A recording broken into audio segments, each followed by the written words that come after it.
man. He was there at the creation. He was there at the execution. He was there till the end. And if I am a Democrat, or I am running a Democratic campaign, or I am no longer running against Donald Trump. I am running against Devin Nunes. I am running against Kevin McCarthy. I am running against Bill Barr. I am running against Mike Pence. I'm running against Rudy Giuliani. I am running against this cabal of grotesque dishonesty, corruption. This is the swamp 10x. And the very thing, the irony, the very thing that Donald Trump ran on, we are seeing in Technicolor as a demonstrative example of this administration. I think we all still know how this ends, but I do think the toxic stain is going to be a lot more dramatic than I think we admit. To me, this was, once again, every time this happens, we go, oh, this is the new bombshell, this is the new bombshell. This was the clearest storytelling with one center. And to me, that was a little bit of a difference. A guy from the inside. Yeah. We don't know how this ends in the Senate. These shameless Trumpsters will remain shameless Trumpsters. But we do know how the story ends. We do know how history writes this. We know that everyone who defends Donald Trump right now will be exposed. We know Mike Pence will be exposed for what he is. We know that Barr will be exposed for what he is.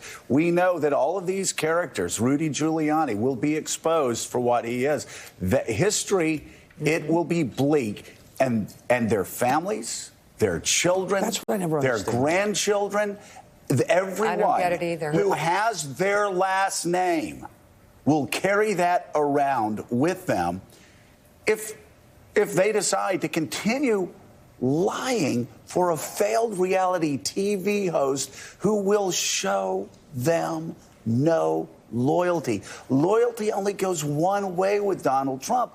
And that's what I find so remarkable here, that all of these people who are going to be called out, I promise you, I say this to you as your buddy, you're going to be called out.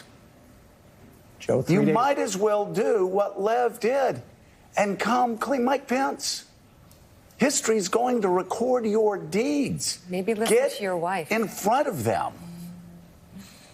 No need to talk to Barr. He's corrupt to the core. But history, it almost,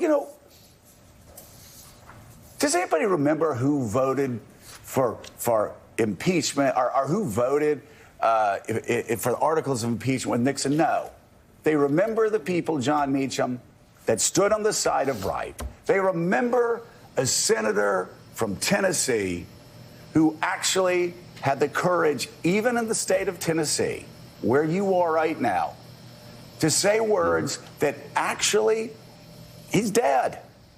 But those words continue to ring and will ring through history because they came from a partisan Republican who said, what did the president know, and when did the president know it? Those words will be read in history books for 100 years, and Howard Baker will be remembered as a man of virtue because of it.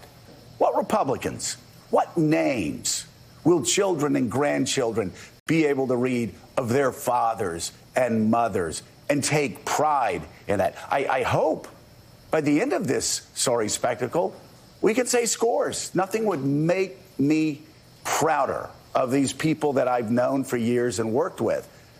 But that really is a question, isn't it? Who are the Howard Bakers that history will remember as men and women of virtue? That's the open, rolling, and at this point, dispiriting question, because there don't seem to be enough votes to, we're always talking, I find it's kind of depressing. We say, oh, well, there are 4 who might want to hear witnesses. Wow, there are 4 United States senators who might want to actually hear what the facts are? Yeah. Out of 90, out of 51 or 52? Wow, that's great. We just sort of move the other 47 to a different category of condemning them with what George W. Bush used to call the bigotry of low expectations. We just don't think they're going to do it, so we're excited about 4.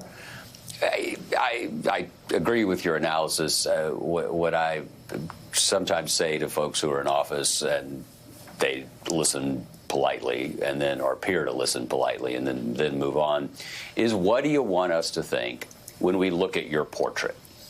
And it's an appeal to vanity, honestly. It's not even an appeal to principle. It's an appeal to, do you want to be in this kind of conversation we're talking about? Do you want to be Margaret Chase Smith, who early on stood up and said that Joe McCarthy had gone too far? Or do you want to be Joe McCarthy? Do you want to be a machine hack who gets reelected, perhaps because that's your highest and best use, but who is never remembered? It seems to me it's a pretty clear and compelling choice. And I'm not saying that therefore there's an absolute vote on the verdict, that therefore, and I'm absolutely sure that this position is right. I'm not that, not that arrogant about this stuff. But I do know this, because they're not even willing to engage on the facts. If you can engage on the facts and you decide, you know what, it's not worth it, I don't mind having a president who does this. I find that unconscionable, but, it's a democracy. So other people can come to that conclusion. But at least listen to the facts, engage, and therefore be loyal to this fundamental idea we had, which was that we would think before we acted instead of acting and then maybe thinking. Yeah, and pretty straightforward. The point you make, John, is very important, because this is not about a final vote on impeachment.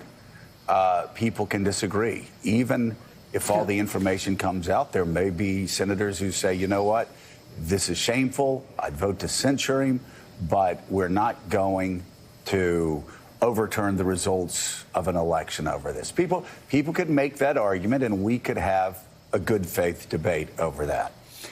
But when you have the head of the Senate Majority Leader, saying we're not going to have a fair trial, I'm going to coordinate this with Donald Trump, with the defendant.